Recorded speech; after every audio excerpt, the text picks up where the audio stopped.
ஓம் நமோ நாராயணா. நித்திய கல்யாண சேனலுக்கு உங்கள் அனைவரையும் வரவேற்கிறேன்.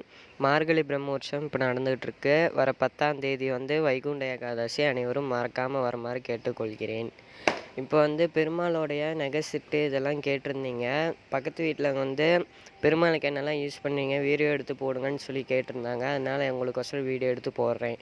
இதெல்லாம் பெருமாளுக்கு நாங்கள் வாங்கின செட்டான மாலைங்கள். இது பெருமாள் வைகுண்ட ஏகாதசி அன்னைக்கு போட்டு போகிறது. இது அந்த இந்த கவசம்னு சொல்லுவாங்க. இது முட்டிலேருந்து பாதம் வரையும் இருக்கும். இது நெஞ்சிலேருந்து கை வரையும் வரும். அடுத்து இதுதான் குண்டு முடின்னு சொல்லுவாங்க. இந்த குண்டு முடியில் வெயிட் வைக்கணுங்கிறதுக்காக உள்ள அரிசி போட்டிருக்கோம். அது பெருமாள் தலையில் வைக்கிறது. அடுத்து நகை செட்டு பார்க்கலாம். நான் எப்பயும் நகை செட்டு செட்டாக தான் வாங்குவேன். அதாவது எப்படின்னா, அந்த டாலர் மட்டும் பெருசாக இருக்கிற மாதிரி, அந்த செயின்லாம் சின்னதாக இருக்கிற மாதிரி தான் வாங்குவேன். ஏன்னா அப்போ தான் என் சிலை கரெக்டாக இருக்கும். இந்த சிலையோடைய அந்த நெக்லஸோடைய செட்டு பெருமாள் போட்டிருக்கறனால அதை கழட்ட முடியாது. இது 2வது செட்டு. இது அந்த பெருமாளுக்கு ஆரத்தி காட்டும் போது அந்த விசிறி விடுவாங்கள்ல, விசிறின்னு சொல்லுவாங்க. இது மயிலர்களை நான் செஞ்சது. அடுத்து கிரீடத்தை பார்க்கலாம். ஃபஸ்ட்டு நம்ம கிரீடம் பார்க்கும்போது சீதையோட கிரீடத்தை பார்த்துடலாம். இது சீதாராமர் கல்யாண உற்சவம் அன்றைக்கி போட்டிருந்த கிரீடம். இது சீதைக்கு ரொம்ப பிடிச்சிருந்துச்சி. அன்றைக்கி போட்டு 2 வாரம் ஆகியும் கழட்டவே முடியல என்னால். அப்படியே இறுக்கி பிடிச்சிக்கிச்சு. அடுத்து 2வது ராமருக்கு பட்டாபிஷேகம் பண்ண கிரீடத்தை கழட்டக்கூடாதுன்னு சொல்லி உங்களுக்கு இந்த கிரீடத்தை காட்டுறேன். அடுத்தது இது இதுவும் குண்டு முடின்னு தான் சொல்லுவாங்க. இது பெருமாளோட கல்யாணத்தன்னைக்கு போட்டிருந்தது. வரலட்சுமி பூஜைக்கு அடுத்த நாள் அந்த கல்யாணத்தன்னைக்கு போட்டிருந்தது. அடுத்து இந்த 3 செட்டு சேனாதிபதி உற்சவம்னு சொல்லுவோம். சித்திரை மாதம் வரும். அந்த உற்சவத்துக்கோசரம் இந்த கிரீடெல்லாம் செஞ்சது. இன்னும் இது போட்டதில்லை.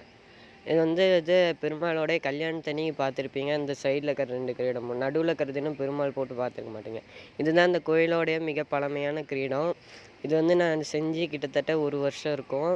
இந்த கிரீடம் தான் இது வச்சுருக்கிறது. இது தொப்பஹாரம்னு சொல்லுவாங்க. இந்த தொப்பஹாரத்தை நம்ம பெருமாளோட கருட சேவை இந்த மாதிரி சேவைக்கே நம்ம யூஸ் பண்ணிகிட்ருக்கோம். இதுதான் அந்த தொப்பஹாரம். இது இந்த கருட சேவை அனுமான் இதுக்கெல்லாம் நம்ம போட்டு யூஸ் பண்ணி பார்த்துருப்போம். அந்த வீடியோ போய் பாருங்கள், தெரியும். அடுத்து இதுதான் ஆண்டாள் கொண்டைன்னு சொல்லுவாங்க. நம்ம ஸ்ரீதேவி ஆண்டாளாக அலங்காரம் பண்ணும்போது இந்த கிரீடத்தை தான் போட்டிருந்தாங்க. இந்த கிரீடம் தான் இப்போ ஸ்ரீதேவிக்கு ஆண்டாள் கொண்டையாக இருக்குது. இது இந்த ஸ்டோன்ஸு இதெல்லாம் வச்சு பண்ணி பாருங்கன்னு சொல்லி எங்கள் பக்கத்து வீட்டுக்காரங்க சொன்னாங்க. அதனால் இது பண்ணி பார்த்துருக்கேன். இது இந்த பெருமாளுக்கு வச்ச செட்டு. அந்த செட்டு பெருமாள் போட்டிருக்கனால இந்த கிரீடம் மட்டும் உங்களுக்கு காட்டுறேன்.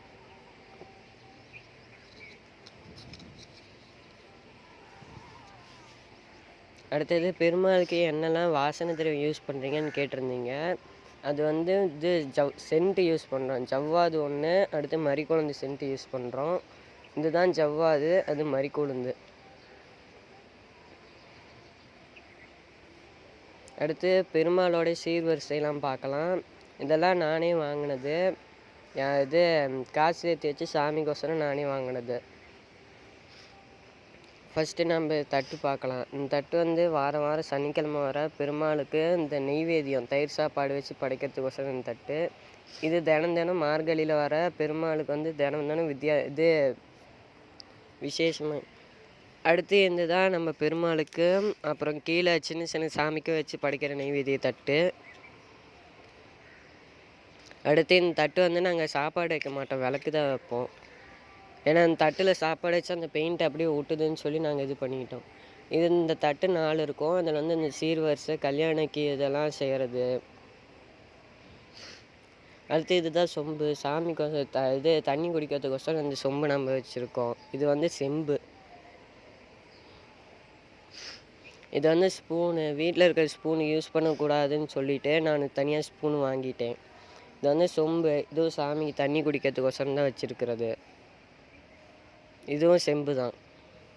இது பித்தளை. இது என்னன்னு சொல்லுவாங்கன்னு எனக்கு தெரியல. ஆனால் இது தூக்குன்னு தான் நான் நினச்சிட்டு இருந்தேன். இது பெருமாள் கோயிலில் அந்த தீர்த்தம் கொடுப்பாங்க, அதுக்கோசரம் இது பண்ணுறது. ஓகே காய்ஸ், நம்ம நித்திய கல்யாண பெருமாளுக்கு 142 சப்ஸ்கிரைபர் வந்ததுக்கு ரொம்ப தேங்க்ஸ். அதனால் இதே மாதிரி இன்னும் நிறையா பேர் சப்ஸ்கிரைபருக்கு வரணும். இதனால் நம்ம நித்திய கல்யாண பெருமாளோடைய அருள் கிடைக்க நான் வேண்டிக்கிறேன். தேங்க்யூ.